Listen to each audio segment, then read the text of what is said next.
আলেমদের বিরুদ্ধে লাগলে তাদের অপমানিত করে কে?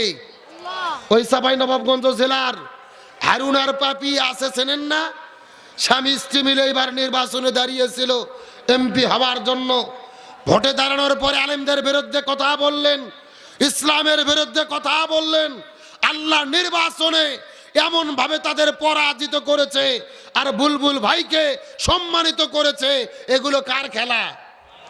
ওই পাপিয়া নির্বাচনে নামিয়ে ডায়লগ দিল যে যেই রকম শরীরের জন্য নিশা করা ক্ষতি, তামাক ক্ষতি, একই রকম ভাবে ধর্মের ভেতরে ইসলাম হলো ক্ষতিকারক বস্তু। জোরে বলেন নাউজুবিল্লাহ। বলেছিল শরীরের জন্য তামাক খারাপ আর ধর্মের মধ্যে ইসলাম খারাপ। নাউজুবিল্লাহ বলবেন না? আমি পাপিয়া আর হারুনকে বলতে চাই, নির্বাচনে দাঁড়িয়ে তোমাদের মাথা পাগল হয়ে গিয়েছিল, যা খুশি তাই বলেছো। আল্লাহ তোমাদের পরাজিত করেছে। তওবা করো, ভালো করে ফিরে আসো, নতুবা মরার পরেও আল্লাহর জান্নাত তোমরা দেখতে পারবা না।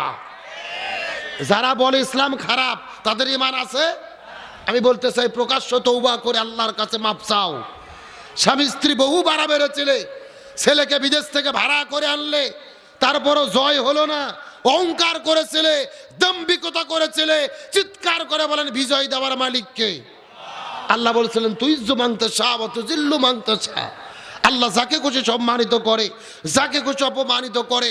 আলেমদের বিরুদ্ধে যারা লাগে তাদেরকে অপমানিত করে কে? আর আলেমদের পক্ষে যারা থাকে তাদের সম্মানিত করে কে? আল্লাহ বলছেন উতুল্লিম বাদা জালিকা জানিম। নিঃসন্দেহে আলেমদের সাথে যারা খারাপ আচরণ করে এরাই হলো পিতৃ পরিচয়হীন অবৈধ জারদ সন্তান। কোন বৈধ সন্তান আলেমদের বিরুদ্ধে লাগতে পারে? তাহলে বলেছিলাম ইবাদত কত প্রকার, আরো জোরে বলেন।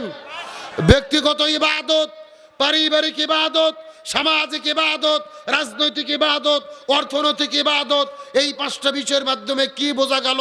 আমাদের পুরো জীবনে ইবাদত আছে না নাই? আমার বন্ধুগণ, মুসলমান ভাইরা, গভীর মনোযোগ, শেষ কথাটা ভালো করে বোঝার চেষ্টা করবেন।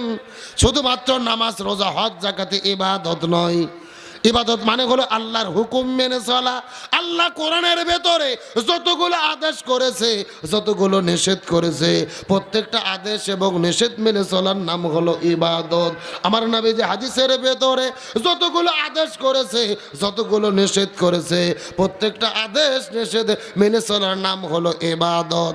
আপনি ফজর নামাজ মসজিদে আদায় করার পরে, মসজিদ থেকে বের হওয়ার পরে আপনি যদি ব্যবসা করে থাকেন, আপনি নবীর তরিকায় ব্যবসা করবেন।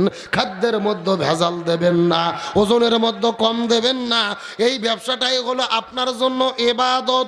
আপনি যদি কৃষি কাজ করেন, নবীর তরিকায় জমিতে ফসল ফলাবেন, ফসল যখন বিক্রি করবেন ওজনে কম দেবেন না, মানুষকে ঠকাবেন না। ওই কৃষি কাজটাই হলো আপনার জন্য ইবাদত। আপনি যদি কারো অধীনে চাকরি করেন, নবীর তরিকায় চাকরি করবেন। আপনার মনিবকে ঠকাবেন না, তার হক নষ্ট করবেন না, সময় মতো তার ডিউটিটা ভালো করে বুঝে দেবেন। ওই চাকরি করাটাই হবে আপনার জন্য ইবাদত। আপনি যদি মসজিদের মধ্যে ঢোকেন, নবীর তরিকায় মসজিদে ইবাদত করবেন, সেটাও যেমন ইবাদত। আপনি যদি টয়লেটের মধ্যে প্রবেশ করেন, নবীর তরিকায় বাম পা দিয়ে ঢুকবেন, ডান পা দিয়ে বের হবেন। ওই নবীর তরিকায় যদি টয়লেটও করতে পারেন, ওটাও হবে আপনার জন্য ইবাদত।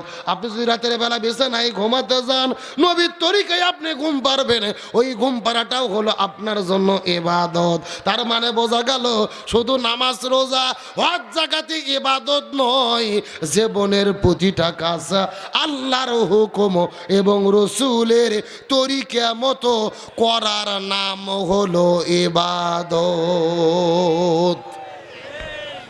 ইবাদত কি আমি কি আপনাদের বুঝতে পেরেছি? শুধু নামাজ, রোজা, হজ, যাকাত নয়, জীবনের প্রতিটা কাজ আল্লাহর হুকুম এবং রসুলের তরিকা মতো করার নাম কি? আরো জোরে বলেন। একটা উদাহরণ দিয়ে আলোচনা শেষ করে দেব। নামাজও ইবাদত হবে না যদি রসুলের তরিকা মতো করা না হয়। আবার রাজনীতিও আপনার জন্য ইবাদত হবে যদি রসুলের তরিকা মতো করা হয়। এখনো বোঝেন না? আমার দিক তাকান, জোরে করে বলেন তো, আসরে ফরজ নামাজ কয় রাকাত? আরো জোরে বলেন। এখন আপনি ভুল করে যদি 5 রাকাত পড়েন নামাজ হবে? কেন 1 রাকাত তো বেশি বললেন, সব বেশি হবে না? না, হবে না। নবী যেভাবে নামাজ পড়ছে ওইভাবে নামাজ পড়ার নাম হলো কি? কিন্তু যদি বেশি করেন কম করেন ইবাদত হবে না।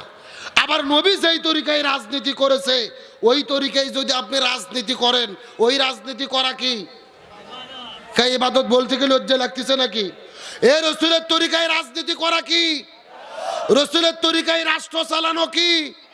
রসুলের তরিকায় সমাজ চালানো কি? রসুলের তরিকায় রাষ্ট্রপতি হওয়া কি? জীবনের প্রতিটা কাজ আল্লাহর হুকুম এবং রসুলের তরিকা মতো করার নাম কি? ব্যক্তিগত ইবাদত, পারিবারিক ইবাদত, সামাজিক ইবাদত, রাজনৈতিক ইবাদত, অর্থনৈতিক ইবাদত, নিজেদের জীবনের প্রতিটা সেক্টরে, রান্নাঘর থেকে শুরু করে সংসদ ভবন পর্যন্ত, জন্ম থেকে শুরু করে মৃত্যু পর্যন্ত প্রতিটি জায়গায় আল্লাহর হুকুম রসুলের তরিকা মেনে জীবন চালাতে কারা কারা রাজি আছেন? দুটি হাত আল্লাহকে তুলে দেখান। লিল্লাহি তাকবীর। আল্লাহ তাআলা ইবাদতের হিকমত বুঝে জীবনের প্রতিটা কাজ আল্লাহর হুকুম রসুলের তরিকা মতো করার তৌফিক দিক। সবাই বলেন আমিন। আলোচনা শেষ। বলতে হবে কবরে সাপ কয়টা? বলবে 1 মিনিট বলবো না শেষ করব? রাজ্যে অনেক হলো ভাই, 1টা 46 মিনিট বলবে। 1 মিনিট বলবো? আমার বন্ধুগণ, মুসলমান ভাইরা গভীর মনোযোগ লক্ষ্য করুন। সমস্ত আলেমেরা মিলে ফতোয়া দিয়ে দিল, এই পৃথিবীর মানুষেরা ভালো করে বোঝার চেষ্টা করুন, 1000 লক্ষ কোটি কবর করে কোনো লাভ হবে না। ওই মেয়েটি যে পাপ করেছে পাপের কর্মফল কবরে ভোগ করতে হবে। বরং তোমরা 3টে কবর খনন করেছো, এই 3 কবরের ভেতরে প্রথম যেই কবর খনন করেছো ওই প্রথম কবরে 99টা সাপের মধ্যে ওই মেয়েটিকে তোমরা দাফন করে দাও। মানুষের বড় টেনশনের মধ্যে পড়ে গেলেন, এই সাপের মধ্যে কেমন করে মেয়েটির লাশটা নামাবে? জোর পার হয়ে যায় দাফন হয় না, আসর পার হয়ে যায় দাফন হয় না। মাগরিবের নামাজের কিছু সময় আগে মানুষের মাথার মধ্যে বুদ্ধি চলে আসলো, বিশাল বড় একটা বাঁশ কাটার পরে ওই বাঁশের মাথার সাথে এই মেয়েটির লাশটা সুন্দর করে বাঁধার পরে অনেক দূর থেকে ঠেলে ঠেলে ঠেলে ঠেলে ওই লাশটা কবরের মধ্যে নিয়ে চলে গেল। অনেক দূর থেকে কবরের মধ্যে যখন লাশটা ফেলে দেওয়া হলো, চতুর্দিকের সাপগুলো কেউ বা হাতের মধ্যে দংশন করে, কেউ বা মুখের মধ্যে দংশন করে, কেউ বা পায়ের মধ্যে দংশন করে। এই দৃশ্য দেখার পরে ওই কবর ছেড়ে সবাই পালিয়ে যাওয়া শুরু করলেন। আলেমেরা ডাকতে বলে, পৃথিবীর মানুষেরা কবর ছেড়ে যাওয়া যাবে না, আরো বিপদের মধ্যে পড়তে হবে। বরং যার হাতের মধ্যে যেই ঢিল রয়েছে, যেই পাথর রয়েছে কবরের মধ্যে মারা শুরু করো। সবাই মিলে ঢেল আর পাথর নিয়ে ওই কবরের মধ্যে যখন ফিকানো শুরু করলেন, ওই কবরটা ঢেল আর পাথর দিয়ে যখন সমান হয়ে গেল, মানুষেরা যখন কবর ছেড়ে চলে যাবে, লক্ষ্য করে দেখা গেল একটা বৃদ্ধ চাচা ওই কবরের কাছে যাওয়ার পরে হাউমাউ করে করে করে করে কান্না শুরু করলেন। ওই চাচাকে ডাকার পরে ডাকতে বলেন, চাচা আপনি কবরের কাছে কেন কান্না করেন? চাচা ডাকতে বলে, হুজুর আমার কান্না করার কারণ হলো কিছুক্ষণ আগে কবরের ভেতরে তোমরা সাপের মধ্যে যেই মেয়েটিকে দাফন করে দিলে আমি হলাম ওই মেয়েটির হতভাগা বাবা। আমার মেয়েটির হতভাগা বাবা, আমার চোখের সামনে তোমরা মেয়েটিকে সাপের মধ্যে কবরের মধ্যে ফেলে দিলে। সবাই মিলে ডাক দেয় বলে, চাচা তাহলে আপনি সত্য করে বলেন তো দেখি, আপনার মেয়ে দুনিয়ার মধ্যে কি এমন পাপ করেছে, কি এমন অন্যায় করেছে যেই জন্য কবরের মধ্যে সাপ চলে আসলো? মেয়েটির বাবা ডাক দেয় বলে, আমি মিথ্যা কথা বলবো না, আল্লাহর কসম করে বলি আমার মেয়েটি খুবই ভালো ছিল, 5 ওয়াক্ত নামাজ পড়েছে, রমজান মাসে রোজা রেখেছে, হজ করেছে, যাকাত দিয়েছে, জিকির করেছে। কিন্তু আমার মেয়ের একটা খারাপ অভ্যাস ছিল, বাড়ি থেকে বের হয়ে মাথার চুলগুলো ঢেকে রাখতো না, পর্দার বিধানগুলো মেনে চলতো না, বেপর্দা হয়ে রাস্তাঘাটে ঘোরাফেরা করতো, স্কুল কলেজ ভার্সিটির ভেতরে বেপর্দা অবস্থায় চলে যেত, আমার কলেজ মার্কেটের ভেতরে বাজারের ভেতরে বেপর্দা অবস্থায় ঘোরাফেরা করতো।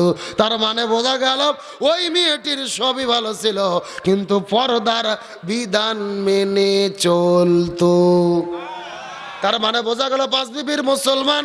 ওই মেয়েটি সব আমল করার পরেও শুধুমাত্র পর্দার বিধান মেনে না চলার কারণে আল্লাহ যদি তাদের কবরের মধ্যে এত আযাব দেয়, এই জয়পুরহাট জেলার ভেতরে যেই মেয়েটি পর্দার বিধান মেনে চলবে না তাদের কবরের ভেতরেও আযাব আসতে পারে কি পারে না?